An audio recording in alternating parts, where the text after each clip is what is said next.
Hello, this is Laura Bogish with Smarter Tech Teaching. This video will help you learn how to change your font and color settings in Smart Notebook. First of all, let's take a look at pen settings. If you click on this icon that looks like a pen in the toolbar, you will see you've got a variety of choices for pen colors that you can use. You can select one of these and write with your finger on the board. All of these can be changed. In fact, a lot of teachers like to change these pen colors so that they have more options than the black, red, blue, and green that are in the pen tray.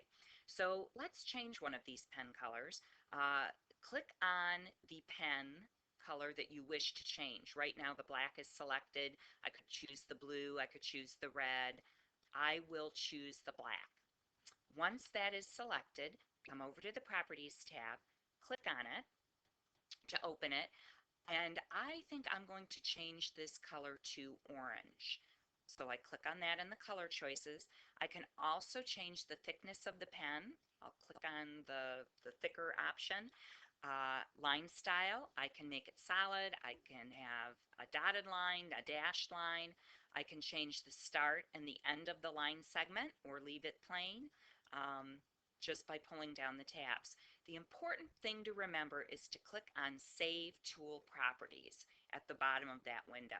Once you have done that, when you come back up to the top, you can see that that black line has changed into an orange line.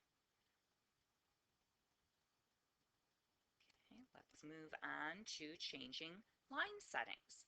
Again, it's done pretty much the same way. If you click on the line icon in the toolbar, you can see lots of different styles of lines that you can use. Again, all of these are customizable, so you can set these to be your favorites at the top. I'm going to pick the second line to change. Once I have selected that, I can come to my Properties tab. Let me make that a gray line. And I'll choose to make it thicker. I would like it to have just a regular end. Click on Save Tool Properties, and now you can see I have a gray line that I can choose from and use and make as many lines as I wish. Next, let's move on to shape settings. Now, you have a wide variety of shapes. You can't change the specific shape, but what you can do is you can modify the outline color and you can fill it in. By default, these shapes are not filled in with any color. It's just the outline shape. Suppose I wanted to change this arrow and fill it in and make it a red arrow with a blue outline. I'm going to click on the arrow, come over to my Properties tab.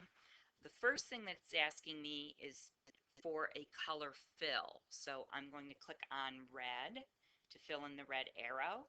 I'll say Save Tool Properties. If I want to change the line style, the color of the line, I would have to click on the Line Style tab at the top, and I can change that from black to blue. I could also change the thickness of the line. Let me make it a little bit thinner. Click on Save Tool Properties, and now what we have is a red arrow with a blue outline. All of these changes that you're making will stay in your Smart Notebook on this computer until you change them again. The last thing that we're going to look at is changing your font settings. You can have a variety of fonts available to you, so you can put all of your favorites that you use in making your notebook lessons at the top, so that way you don't have to change them each time. But whatever is in this very first box is going to be your default font.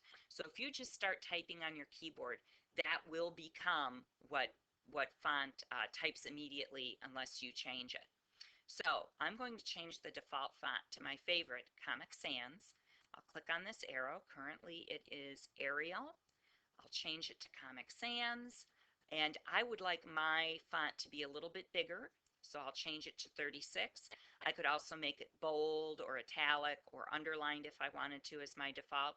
Again, down at the bottom of the window, remember to click Save Tool Properties, and you'll see what happened in that very first box. It has now become Arial Black. If I want to change the color, I'd come up to Line Style.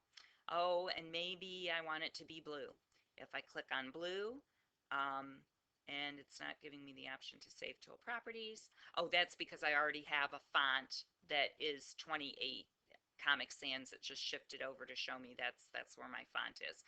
So let me make it purple instead of blue, and now you can see it gives me the option to save tool properties. So my default font is now Comic Sans, size 36, purple. So thank you very much for watching this video.